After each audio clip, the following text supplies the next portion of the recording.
قلم میرا قاصد زباں میری عاجز محمد کی عظمت بتاؤں میں کیسے. قلم میرا قاصد زباں میری عاجز محمد کی عظمت بتاؤں میں کیسے. اے محبوب رب امام الرسل فضائل مکمل سناؤں میں کیسے. ہزاروں نغمے وفا کے ان کے لبوں پہ آ کر مچڑ رہے ہیں. ہزاروں نغمے وفا کے ان کے لبوں پہ آ کر مچڑ رہے ہیں. لبوں پہ لیکن لگے پہرے کے بن کے آنسو نکل رہے ہیں. زباں ساقن قلم ہے راہ بتاؤ کیسے کہ راج پنہا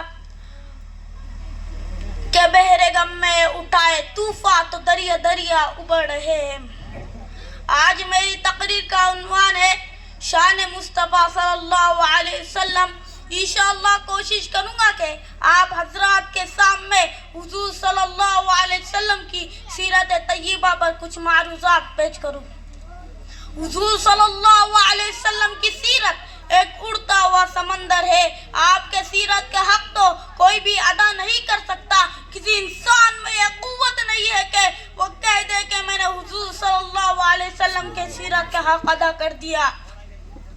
ایک آدمی نے علامہ بشیر سے کہا آپ سیرت بیان کرنے کا حق ادا نہیں کر سکتے تو سیرت بیان کرنے کی کیا ضرورت. تو علامہ بشیر نے کہا ہماری مثال مصر کی اس بڑھیا کی ہے جو یوسف کو خریدنے کے لیے روئی کے ایک گٹھڑی لے آئی تھی اور کسی نے کیا کہا تھا اماں تیری اس گٹھڑی سے یوسف خریدا جائیں گا. تو کہنے لگی بات یوسف کو خریدنے کی نہیں ہے, اصل بات تو یہ ہے کل قیامت کے دن خدا تعالیٰ پوچھیں گا یوسف کا خریدار کون کون تھا تو اس میں میرا بھی نام آ جائے گا.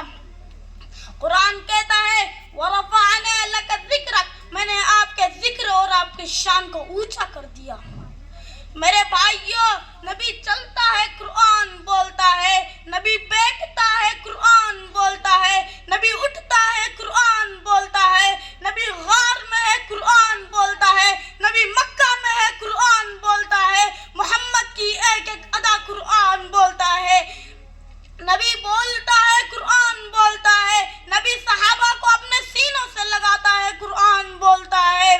اے پیغمبر میں نے تیری ایک ایک ادا قرآن میں اتار دی اس لیے کہ جو اتنا بلند ہے کہ تیرے وجہ سے مکہ کے گلیوں کو بلند کر دیا, میں نے تیرے وجہ سے مدینہ شہر کو بلند کر دیا, میں نے تیرے وجہ سے صحابہ کو اتنا بلند کر دیا کہ قیامت تک کوئی جوان, کوئی ولی, کوئی قطب, کوئی ابدال آپ کے قدم کا مقابلہ نہیں کر سکتا, کوئی اس کے گرد بھی نہیں پہنچ سکتا.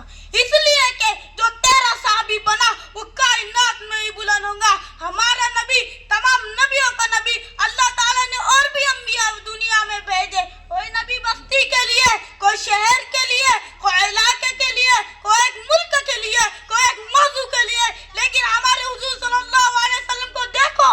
ہمارا نبی آسمانوں کا نبی, زمینوں کا نبی, شمس قمر کا نبی, شجر و حجر کا نبی, تحت الثری کا نبی, عرش معلی کا نبی, ہمارا نبی تمام نبیوں کا نبی. قرآن کہتا ہے وَرَفَعْنَا لَكَ ذِكْرَكَ میں نے آپ کے ذکر اور آپ کی شان کو اونچا کر دیا. موسیٰ نے لاٹھی پتھر پر ماری, پانی کے 12 چشمے پہاڑ سے نکل آئے. دنیا حیران ہو گئی کہ پہاڑ سے پانی کے چشمے نکل آئے. تو قرآن کہتا ہے فَفَجَرَتْ مِنْ حُسْنَةَ عَشْرَةَ عَيْنًا قَدْ عَلِمَ كُلُّ أُنَاسٍ مَشْرَبَهُمْ کہ موسیٰ نے لاٹھی پتھر پر ماری, پانی کے 12 چشمے پہاڑ سے نکل آئے. دنیا حیران ہو گئی, پہاڑ سے پانی کے چشمے نکل آئے. پہاڑ سے پانی کا نکلنا قرین قیاس ہے, عقل کا خلاف نہیں ہے. پانی کے چشمے تو زمین سے نکلتے ہیں, پانی کے چشمے تو پہاڑ ہی سے نکلتے ہیں, پانی کے چشموں کا پہاڑ ہی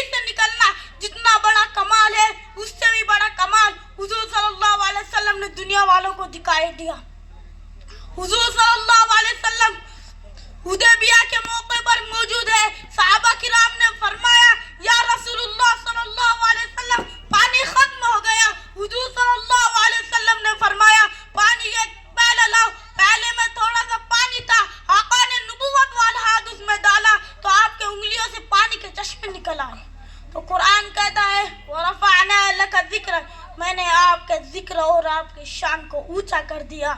ایک مرتبہ حضور صلی اللہ علیہ وسلم کے پاس ابو ہریرہ آئے اور کہنے لگے یا رسول اللہ صلی اللہ علیہ وسلم میرے ماں کے لیے دعا کرے۔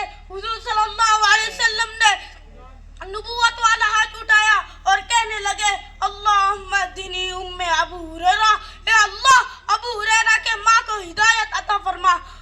دعا ہوتے ہی ابو ہریرہ اٹھے اور گھر کی طرف بھاگے جا رہے تھے، کسی نے بازو پکڑ لیا اور کہنے لگا اے ابو ہریرہ کہاں جا رہے ہو؟ کہنے لگے گھر جا کر دیکھنا چاہتا ہوں یا حضور صلی اللہ علیہ وسلم کی دعا پہلے پہنچتی ہے یا میں پہلے پہنچتا ہوں۔ دعا ہوتے ہی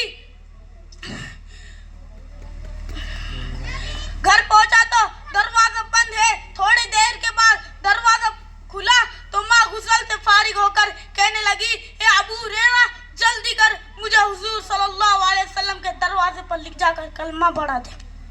تو اس بات سے قرآن کہتا ہے وَرَفَعْنَا لَكَ ذِكْرَكَ، میں نے آپ کے ذکر اور آپ کے شان کو اونچا کر دیا۔